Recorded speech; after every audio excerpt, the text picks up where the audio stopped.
నమస్తే, welcome to #you. నేను మీ రాజేష్.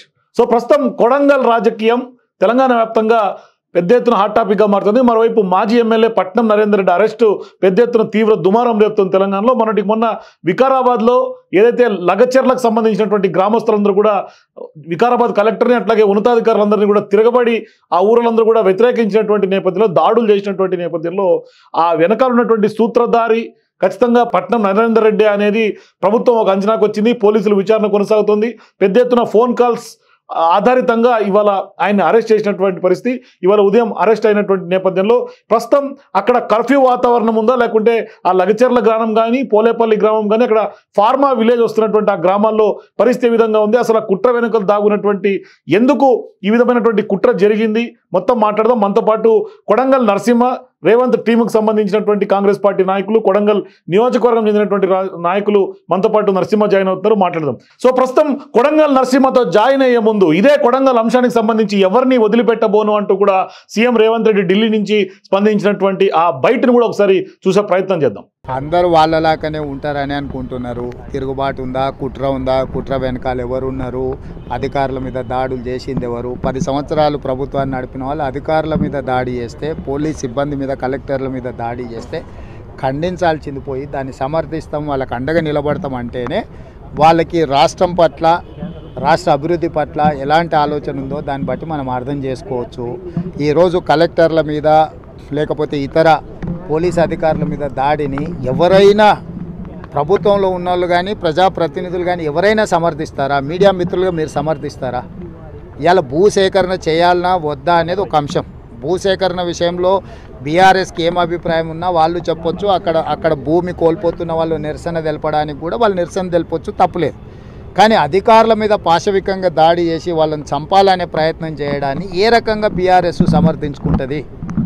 అంటే ఈ సంస్కృతి రేపు పొద్దుగాల ఇదే దాడి బీఆర్ఎస్ నాయకుల మీద జరిగిందనుకో, ఒక ఊరిలో వెళ్ళినప్పుడు అంతకంటే ముందు మాకు అన్యాయం చేశారు కాబట్టి ఇప్పుడు మిమ్మల్ని దాడులు చేస్తామని అన్నారు అనుకో, ఆ దాడులను కూడా బీఆర్ఎస్ వాళ్ళు సమర్థిస్తారా?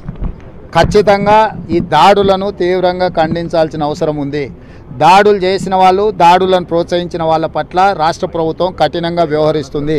ఎంత వారులున్నా, ఎంత పెద్దోళ్ళున్నా ఊచలు లెక్కబెట్టక తప్పదు. ఎందుకంటే అధికారుల మీద దాడులు చేస్తే చూసుకుంటూ రాష్ట్ర ప్రభుత్వం ఊరుకోదు. ఈరోజు రెవెన్యూ శాఖ కావచ్చు, పోలీస్ శాఖల మీద దాడులు చేస్తే మేము వాళ్ళకు అండగా నిలబడతాం దాడులు చేసే వాళ్లకు అని చెప్పి ఈరోజు బీఆర్ఎస్ పార్టీ కేటీఆర్ మాట్లాడుతున్నాడంటే వాళ్ళు ఏమనుకుంటున్నారు అంటే రాష్ట్ర ప్రభుత్వం చూసుకుంటూ ఊరుకుంటుందని అనుకుంటున్నారా? రాష్ట్ర ప్రభుత్వం ఈ రకంగా దాడులను ఒకవేళ వదిలేస్తే ఈరోజు వాళ్ళని చేసి ఉండొచ్చు, రేపు వీళ్ళ మీదనే దాడులు జరిగితే ఆ రోజు చర్యలు తీసుకోమని అడగరా? ఈ దాడులను ఇట్లనే వదిలేస్తే రేపు బీఆర్ఎస్ వాళ్ళ మీద కూడా దాడులు జరిగితే కేటీఆర్ ఇదే మాట్లాడతాడా? కాబట్టి దాడులను సహించము. ఏ విషయం ఉన్నా చర్చించడానికి ప్రభుత్వం సిద్ధంగా ఉంది. దాడుల విషయంలో ఖచ్చితంగా కఠినంగా వ్యవహరిస్తాము.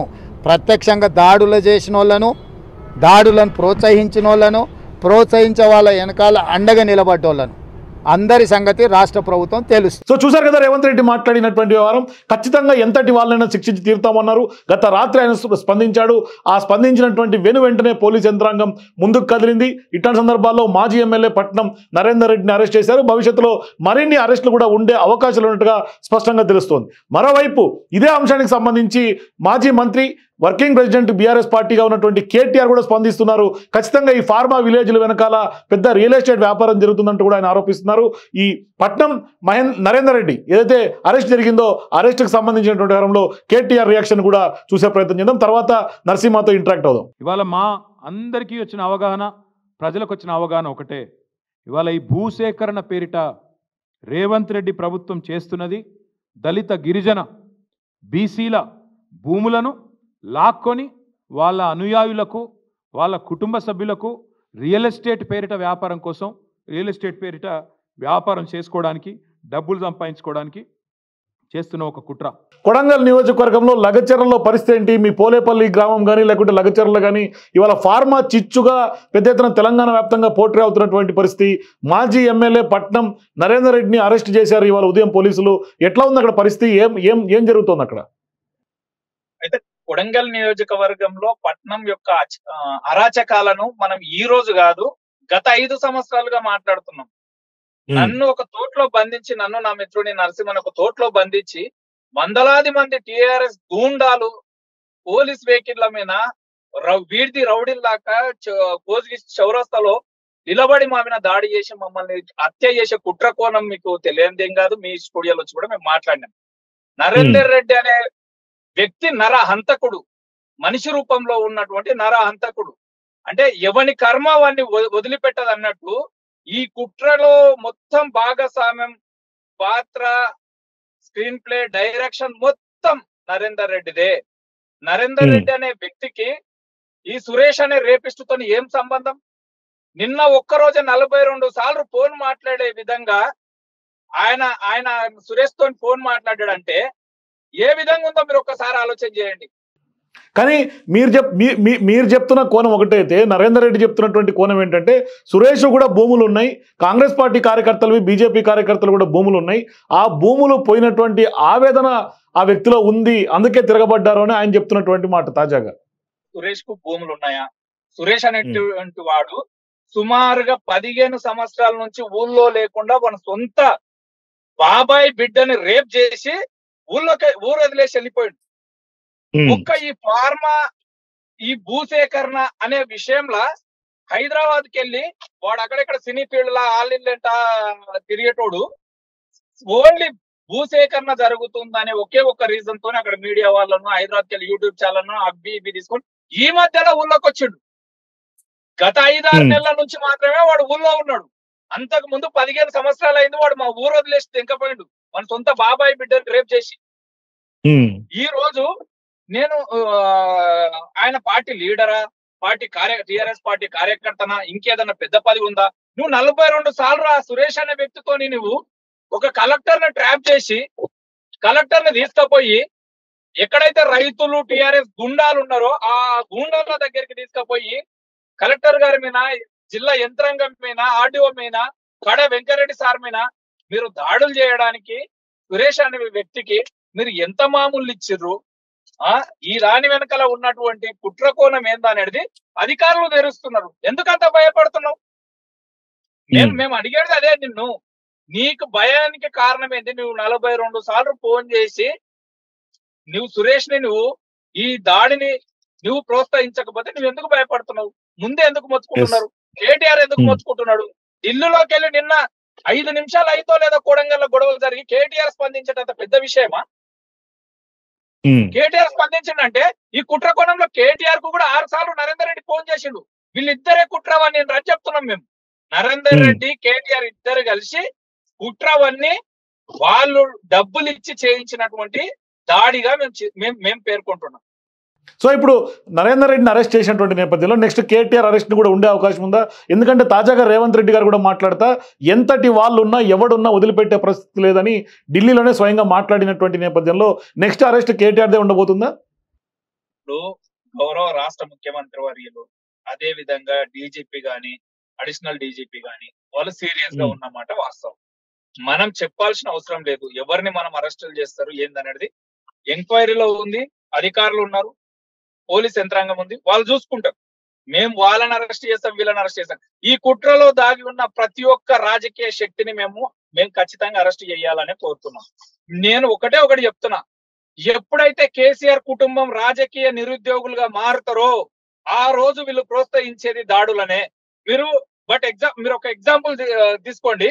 తెలంగాణ ఉద్యమంలో వందలాది మంది బిడ్డలను ఆత్మ బలిదానాలని కోరి బలిదానాల మీద పదవులు ఎక్కినటువంటి కేటీఆర్ కుటుంబం 10 సంవత్సరాలు ఆంధ్రోళ్ళ ఆస్తుల మీద దాడులు చేసి దాడుల ద్వారా అధికారాన్ని పొంది ఈ రోజు కూడా అధికారం కోల్పోయిన తర్వాత వీళ్ళు రాజకీయ నిరుద్యోగులుగా మారిన తర్వాత రాష్ట్రంలో అక్కడక్కడ అల్లర్లు సృష్టించడం, కార్యకర్తల ముసుగుల్లో రైతులని, ఈ నిరుద్యోగులని, వాళ్ళని వీళ్ళని చెప్పి దాడులని ప్రోత్సహించి ఖచ్చితంగా దాడులు చేయడమే వీళ్ళ యొక్క లక్ష్యం.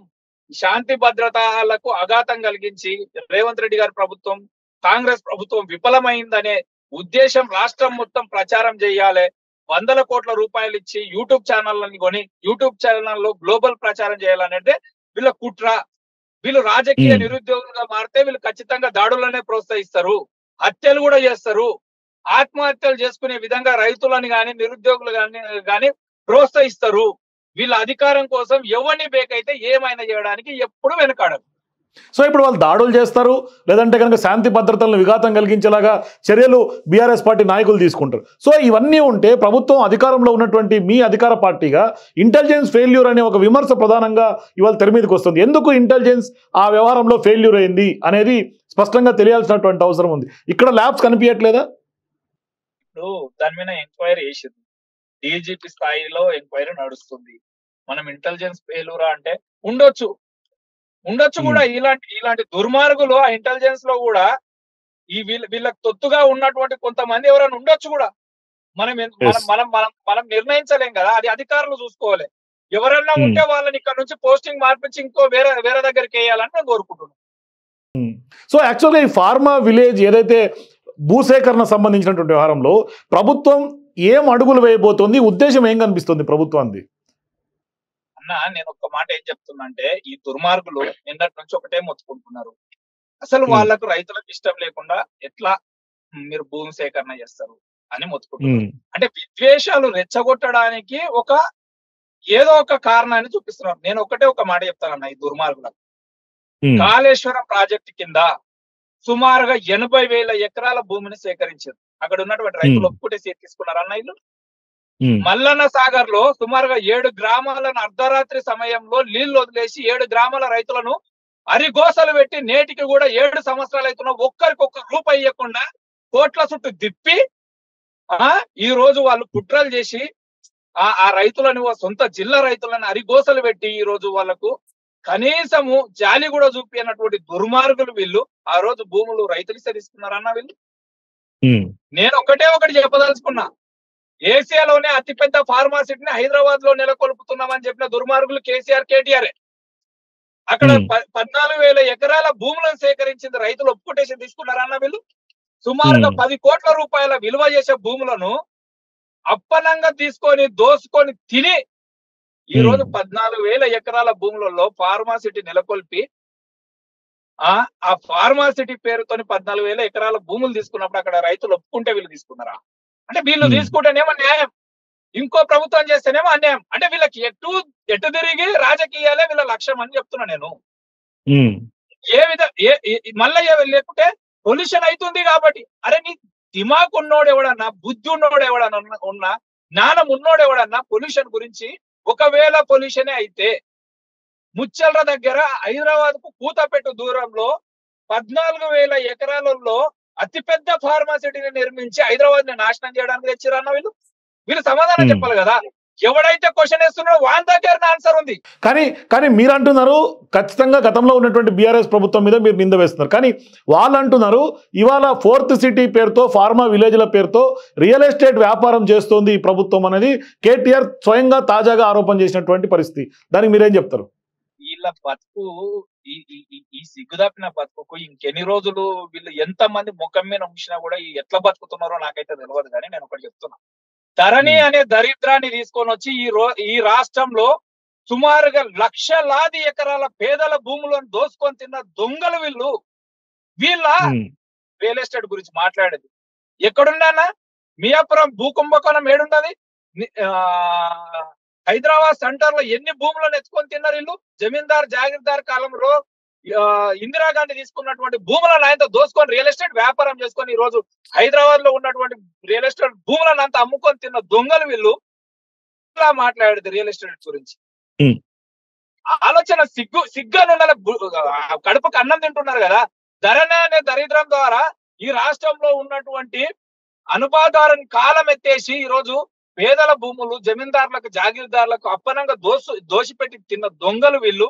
ఆ దొంగల ద్వారా రాష్ట్రంలో రియల్ ఎస్టేట్ వ్యాపారం జరిగి ఎక్కడో అమెరికాలో, ఢిల్లీలో, హైదరాబాద్ లోనో, దుబాయ్ లో ఉన్నోనికి పాస్బుక్ పంపిస్తే వాడు అప్పనంగా 20%, 30% భూములు అమ్ముకొని పోయి ఈ రోజు పేదలను అరిగోసలు పెడుతున్నాడు. ఎక్కడ పోతే, ఏ ఊళ్ళో పోతే రియల్ ఎస్టేట్ వ్యాపారానికి సంబంధించిన వీళ్ళు మళ్ళా రియల్ ఎస్టేట్ గురించి మాట్లాడితే ఈ సిగ్గుదప్పిన గురించి మనం మాట్లాడి కూడా దండగానే.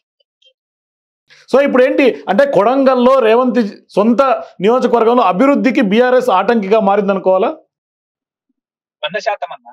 కొడంగల్ నియోజకవర్గంలో 2018 ఎన్నికల నాడు కేటీఆర్ గారు వచ్చి ఈ ప్రాంతాన్ని నేను దత్తత తీసుకొని ఈ ప్రాంతానికి కృష్ణా నది జలాలు తీసుకొని వచ్చి ఈ ప్రాంత బిడ్డల రుణం తీర్చుకుంటా అన్నట్టు. కొడుకేమో ఇట్లా చెప్పిండు, తండ్రి ఏం చెప్పిండు, 2014లో మీ ప్రాంతం నన్ను ఇక్కడ నుంచి ఎంపీగా గెలిపించి ఈ రాష్ట్రంలో నాకు రాజకీయ భిక్ష పెట్టింది, మీ ప్రాంతానికి పాలమూరు రంగారెడ్డి ప్రాజెక్టు పూర్తి చేసి మీ ప్రాంతం రుణం తీర్చుకుంటా అని చెప్పిండు. 2014లో కేసీఆర్ గారు ముఖ్యమంత్రి అయిన తర్వాత ఈ రాష్ట్రంలో మొట్టమొదటి శిలాఫలకం వేసినటువంటి ప్రాజెక్టు పాలమూరు రంగారెడ్డి ప్రాజెక్టు. కాళేశ్వరం 1,00,000 కోట్లు నీ కమిషన్లకు కకృతి పడి 1,00,000 కోట్ల రూపాయలు దోసుకొని తిని కాళేశ్వరం పూర్తి అవుతుంది. ఈ రోజు మా పాలమూరు రంగారెడ్డి ప్రాజెక్టు ఏడేసిన గొంగడ ఆనే ఉంటుంది. ఒక్క రైతుకు ఒక ఎకరానికి ఒక షటాకెట్ నీళ్ళు ఇచ్చిన పాపన ఓని దళిద్రులు వీళ్ళ మా ప్రాంతం మీద ప్రేమ ఉన్నోళ్ళు. ఇక్కడ కేటీఆర్, హరీష్ రావు, అదే విధంగా కేసీఆర్ కుట్రపూరితంగా మా ప్రాంతాన్ని అభివృద్ధి చెందొద్దు, ఈ ప్రాంత బిడ్డలు దుబాయ్ బొగ్గుబాయి వలసలు వెళ్ళి బతకాలి, ముంబైలలో వెళ్ళి పూణెలలో వెళ్ళి వలస వెళ్ళి బతకాలి, ఈ ప్రాంతానికి నీళ్లు రావద్దు, ఈ ప్రాంతానికి పరిశ్రమలు రావద్దు, మా ప్రాంతం అభివృద్ధి చెందొద్దు అనేది కుట్ర వీళ్ళది. ఒకవేళ రేవంత్ రెడ్డి గారికి ఇక్కడ అభివృద్ధి జరిగితే పేరు వస్తుంది అంటే ఒక స్వతహాగా వీళ్ళు సిరిసిల్ల, సిద్దిపేట, గజ్వేల్ ఏమో అభివృద్ధి చెందుతాయి. వీళ్ళు ముఖ్యమంత్రులు అయితే వాళ్ళ ప్రాంతాలను అభివృద్ధి చేసుకుంటారు. మా ప్రాంతాన్ని నుంచి ముఖ్యమంత్రి అయితే మా ప్రాంతం అభివృద్ధి చెందొద్దా అన్న? మా ప్రాంతంలో పరిశ్రమలు రావద్దా? మా ప్రాంతానికి డెవలప్మెంట్ రావద్దా? అరే ఈ ఉమ్మడి ఆంధ్రప్రదేశ్ నుంచి స్వాతంత్రం వచ్చినప్పటి నుంచి ఈ రోజుకి కూడా అతిపెద్ద కరువు ప్రాంతం ఏంది తెలంగాణ రాష్ట్రంలో అంటే మహబూబ్నగర్ జిల్లా. అవునా కదా మీరు చెప్పండి. మహబూబ్నగర్ జిల్లాని వీళ్ళు డెవలప్ అవుతుంటే వీళ్ళు ఆ డెవలప్ ని కూడా చూసి ఓర్చుకోలేకుండా రాష్ట్రంలో కాంగ్రెస్ ప్రభుత్వాన్ని, రేవంత్ రెడ్డి గారి ప్రభుత్వాన్ని నిందలేయాలంటే కొడంగల్లే ప్రత్యేకమైనటువంటి ప్లాట్ఫామ్ మాట చెప్పి కొంతమంది చెంచాలని వాడుకొని ఈ రోజు కొడంగల్లో అల్లర్లు సృష్టించాలి, నాయకుల మీద దాడులు చేయాలి అన్న. నేను ఒకటే మాట చెప్తున్నా, వీళ్ళు కాళేశ్వరం పేరుతో సుమారుగా 80,000 ఎకరాల భూములు తీసుకున్నప్పుడు, అదే విధంగా ఫార్మాసిటీ పేరుతో సుమారుగా 14,000 ఎకరాల భూములు తీసుకున్నప్పుడు అక్కడ ఉన్నటువంటి రైతులు ఇలా నాయకుల పైన, వీళ్ళ ఎమ్మెల్యేల పైన, కేసీఆర్ పైన, కేటీఆర్ పైన, హరీష్ రావు పైన చెప్పు తీసుకొని కొట్టాడుతున్నా వీళ్ళని. అక్కడ ఉన్నటువంటి అధికారుల పైన ఇట్లే దాడులు చేసిర్రా? అప్పుడు ఉన్నటువంటి ప్రతిపక్ష నాయకులకు ఇట్లే ప్రోత్సహించిర్రా? ఎవరికి ఏం సంబంధం ఉంటుంది అన్న? అధికారులకు ఏం సంబంధం ఉంటుంది? ఏ రాష్ట్రంలో ఏ గవర్నమెంట్ వచ్చినా ఆ గవర్నమెంట్ కింద పనిచేసేటటువంటి అధికారులు వాళ్ళు గవర్నమెంట్ తీసుకుంటున్నటువంటి నిర్ణయాలని గ్రౌండ్ స్థాయిలో ఇంప్లిమెంట్ చేసేవాళ్ళు. వాళ్ళ మీద దాడులు చేస్తారా? లీడర్ల మీద దాడులు చేస్తారా? అతిపెద్ద ఇప్పుడు ఒక ప్రభుత్వం తీసుకున్న నిర్ణయం, రేపు ఈ సన్నాసుడు మళ్ళా ముఖ్యమంత్రి అయితే ఇదే ఫార్మా విలేజ్ ని ఏర్పాటు చేయడానా? చేస్తాడా చేయడా? ఒక ప్రభుత్వం తీసుకున్న నిర్ణయం ఇది. ప్రభుత్వానికి పార్టీకి సంబంధం ఉండదన్న. పార్టీలో ఉన్నటువంటి భాగస్వాములు మాత్రమే. ఎవడైనా సరే, ఇంతకుముందు కేసీఆర్ ఉన్న తెలంగాణ రాష్ట్రాన్ని పాలించడు, ఈ రోజు రేవంత్ రెడ్డి ఉన్న తెలంగాణ రాష్ట్రాన్ని పాలిస్తాడు, ఇంకా రేపు ఇంకెవరు ముఖ్యమంత్రి అయినా తెలంగాణ రాష్ట్రాన్ని పాలిస్తాడు. ఏ ముఖ్యమంత్రి అయినా ప్రభుత్వం తీసుకున్న నిర్ణయానికి అధికారులు పనిచేయాల్సిందే. పనిచేసినంత మాత్రాన దాడులు చేయమని ప్రోత్సహిస్తారు సన్నాసులు. 42 సార్లు ఫోన్ చేసినందుకు వీళ్ళని అరెస్ట్ చేయడం కాదు, వెంబడి శిక్ష పంపించడం కాదు, ఆ శిక్షను కూడా అనుభవించే విధంగా వదిలేయరాదని కోరుతున్నా.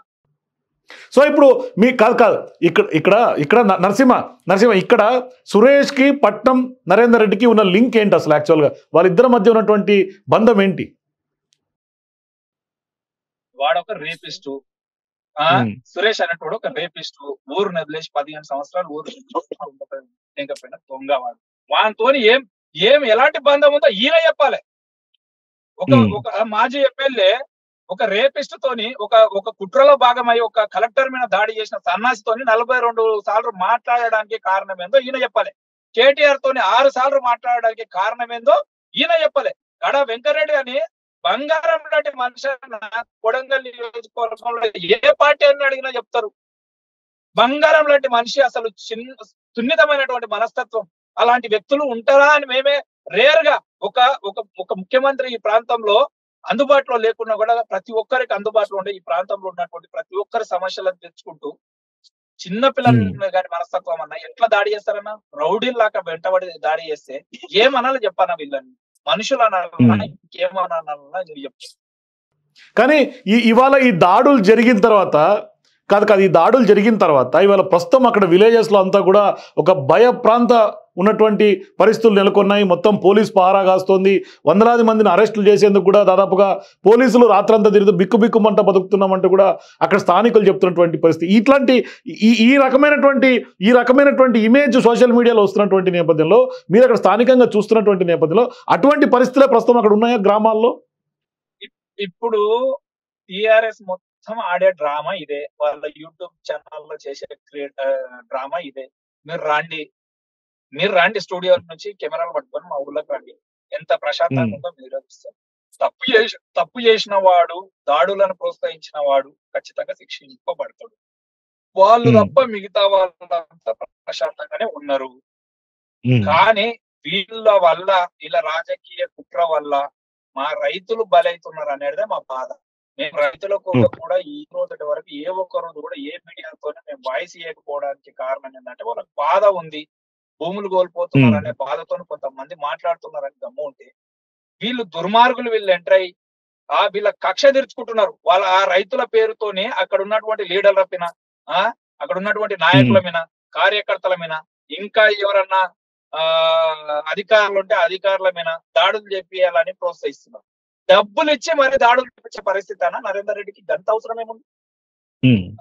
వీని సొంత నియోజకవర్గ సొంత మండలంలో షాబాద్ దగ్గర అక్కడ పరిశ్రమల పేరుతో భూములు తీసుకున్నప్పుడు అట్లే అక్కడ ఉన్నటువంటి రైతులు వీళ్ళ మీద దాడులు చేశారన్న.